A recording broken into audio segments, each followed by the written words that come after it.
현직자가 알려주는 코알못 가이드. 코알못 가이드 4회에 오신 걸 환영합니다. 오늘은 네. 비트코인에 대한 오해와 진실이라는 주제로 이야기를 할 텐데 네. 아무래도 비트코인 자체가 생소한 자산이잖아요. 네. 잘못 이해된 부분들이 많은 것 같아요. 예, 맞습니다. 그러니까 비트코인이 세상에 나온 지 10년이 지났는데도 많은 분들이 익숙해하지 않는데 네. 처음에 막 나왔을 때 2010년, 11년 이럴 때는 더 생소했겠죠. 그런데 그때 잘못 알려진 내용들이 계속 이렇게 재사용되면서 언론이나 이런데 아직까지도 굉장히 잘못된 내용들이 사람들 인식 속에 박혀 있는 것 같아요. 그래서 이런 부분을 좀 제대로 잡아보는 시간을 가져볼까 합니다. 네, 그래서 저희가 준비했습니다. 코알못 탈출을 위한 비트코인에 대한 오해 6가지. 첫 번째 오해, 비트코인은 네. 실체가 없다? 네, 어때요? 레온도 이런 얘기 친구들한테 막 자주 듣지 않아요? 저도 오해하고 있었는데요. 예.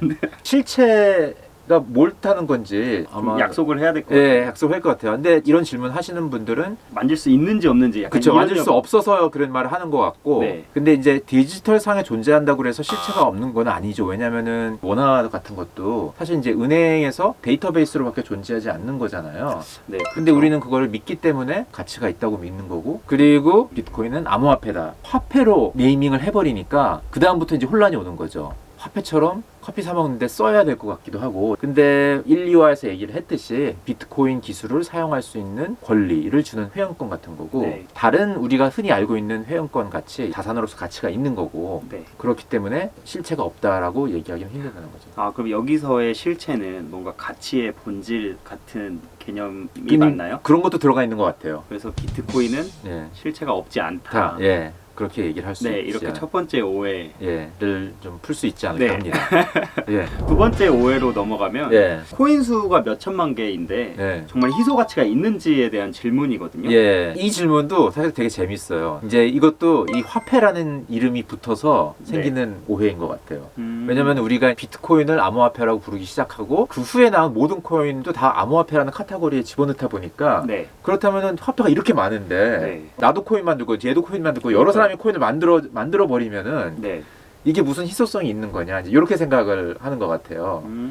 그래서 이제 화폐라는 네임을 일단 드랍을 해야 되고 네. 자산이라고 봐야 되는 건 거고, 실제로 코인 숫자가 뭐 몇천 개 정도라고 얘기를 하는데 그 중에서 비트코인처럼 궁극적으로 화폐가 되고 싶어서 생겨난 코인은 사실 10개도 안 되죠. 10개도 다 다른 거잖아요. 네. 그러니까 이거는 마치 달러랑 원화랑 뭐 중국 인민폐랑 서로 다른 것처럼 네. 다른 네트워크를 예, 다른 쓰니까. 노트를 사용하는 거니까 이게 뭐 코인을 여러 개 찍어낸 거다 이런 식으로 얘기하는 거는 잘못된 거라는 거죠. 저는 SNS가 좀 생각이 나거든요. 예. 카카오톡이라는 기능을 하는 메신저를 수백 개, 수천 개 만들 수 있지만 카카오톡의 가치는 그 네트워크의 참여자로 증명을 하는 거니까 예. 그런 의미에서 보면은 비트코인은 그거를 따라하는 코인의 수가 몇 개든 예. 상관없이 예. 희소 가치를 유지할 수 있는 거고. 예, 맞습니다. 예. 세 번째 오해는 비트코인 해킹을 당하면 어떡하냐. 예. 내 돈 해킹 당하면 어떡하냐. 약간 이런 얘기를 좀 많이 하는데. 많이 하죠. 네. 예. 저도 이제 금융권에 있다가 왔다 보니까 옛날 금융권에 있던 친구들 만나면은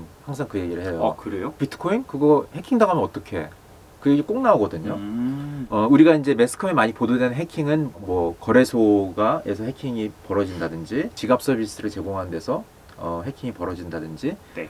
이런 것들인데, 금융 시스템을 예를 들어서 얘기를 하면은 어떤 은행 브랜치에 강도가 든다든지 지갑을 들고 다니다가 소매치기 당한다든지 이런 거에 비유될 수 있는 거를 얘기를 하고 있는 거거든요.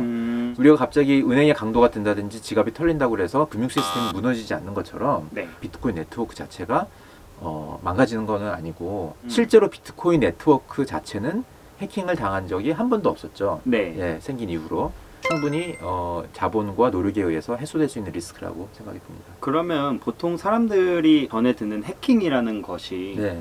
비트코인 네트워크에 붙어있는 개인의 지갑이나 거래소의 지갑 이런 것들이 해킹을 당하는 거죠? 맞습니다. 예, 그렇게 정리할 수 있을 것 같아요. 약간 코빗에 어필을 하자면은 예, 이런 부분에서는 엄청나게 이제 투자를 하고 있으니까. 아, 네, 그렇죠. 예. 그럼 네 번째 오해는 인터넷이 다운되면 예. 사용 못하는 게 아닌지 예. 이런 궁금증이 있거든요. 예. 근데 우리가 인터넷이 다운된다고 얘기를 할 때는 집에 뭘 와- 것 같아요? 이런 생각하기에는. 사실 저는 전 세계의 인터넷이 다 다운된다 이렇게 생각을 했었거든요. 만약에 전 세계 인터넷이 다운된다. 맞습니다. 그렇다면 이거는 사실 그거 외에 더 중요한 많은 네. 디자스터가 일어나는 상황인 네, 거거든요. 그쵸.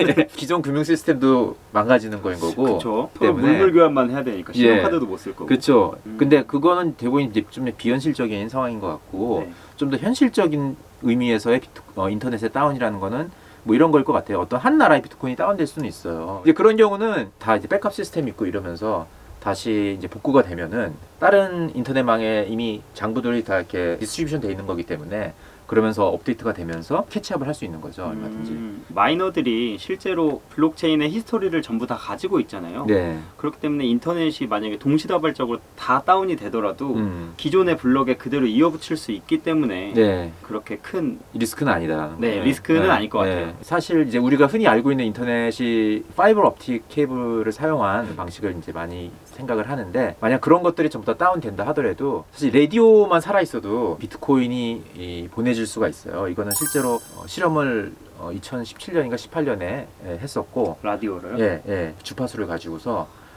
비트코인을 전송하는 실험을 해서 이제 성공을 했었거든요. 어떤 전송을 할 수 있는 또 매개체가 있으면은 비트코인의 전송이라는 것도 이제 가능하다는 그런 실험이 사실상 있었다. 되게 재밌는 실험이네요. 네. 뭐 인터넷에 치면 나와요. 예, 여러분들 재확인하고 싶으면 재확인하시면 됩니다.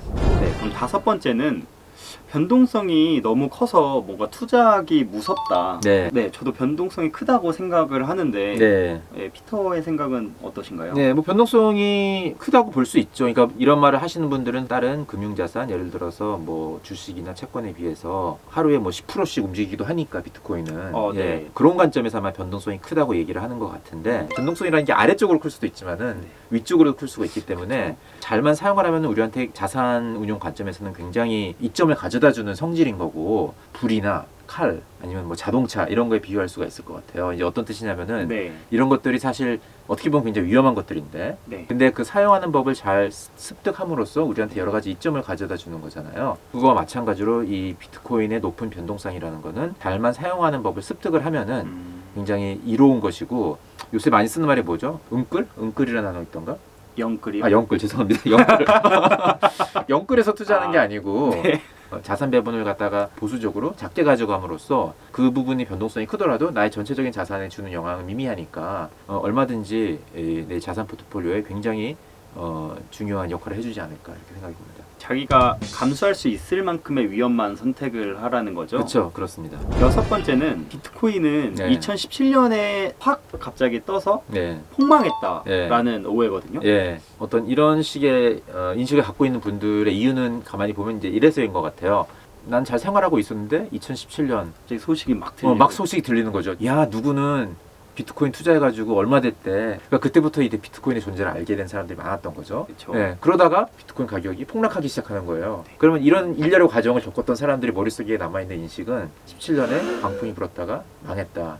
그리고 또 이제 이런 게 있어. 그 가격을 이제 차트에서 많이 사람들이 보여줄 때 차트를 우리가 보는 방식이 리니어한 방식으로 보는 방식이 있고 로그 스케일로 보는 방식이 있잖아요. 그러니까 리니어하게 보면은 이렇게밖에 안 보이는데 로그 스케일로 보면은 전체적인 아크 모양의 선은 달라지지가 않았거든요. 이제 로그 스케일이라는 게 뭔지 잠깐 말씀을 드려야 될 것 같은데 예를 들어서 어떤 자산이 있는데 1불이었던 자산이 1000불이 됐다고 쳐요. 10년 동안에 초창기에 이 자산이 예를 들어서 1불에서 2불로 가면은 이거는 더블이 난 거니까 100%의 수익률이 난 건데 엄청난 움직임을 한 거잖아요. 근데 이걸 갖다가 1000불이 된 자산 기준으로 차트를 만들어 버리면은 1불에서 2불로 간 그 움직임은 너무나 조그맣게 나타나가지고 보이지가 않는 거죠. 그렇죠. Y축이 청칸일 테니까. 그렇죠, 맞습니다. 그런 어떤 패단을 방지하기 위해서 만들어진 그 차트 방식이 이제 로그 스케일이라는 방식이고, 그래서 로그 스케일에서는 이제 퍼센테지의 값을 나타내게끔 만들므로써 좀 더 이 장기적인 트렌드가 눈에 들어오는 거인 거죠, 정확하게. 로그 스케일로 봤을 때 비트코인의 움직임은 하락과 상승이 반복되긴 하지만 계속 우상향의 트렌드네요. 네, 맞습니다. 그 2017년, 18년에 80% 정도 가격 하락이 있었는데 그걸 로그 스케일로 과거 10년 동안에 보면은 일종의 블립이에요. 조금 이렇게 귀엽게 떨어지는 정도? 사실 뭐 이거 외에도 여러분이 궁금증이나 그런 게 있으면은 여기다가 댓글을 달아주시면은 친절하게 저희가 답을 하도록 하겠습니다. 네. 다음 시간에는 네, 다음 시간에는 여태까지는 비트코인 위주로 진행을 했는데 블록체인이 무엇인가, 비트코인의 기능이 한정되지 않고 다양한 기능을 구사하는 이런 퍼블릭 블록체인에 대해서 알아보는 시간을 갖도록 하겠습니다. 지금까지 비트코인에 대한 6가지 오해에 대해서 다뤄봤고요. 그러면 다음 시간에 뵙도록 하겠습니다. 구독, 좋아요, 알림 설정까지 눌러주세요.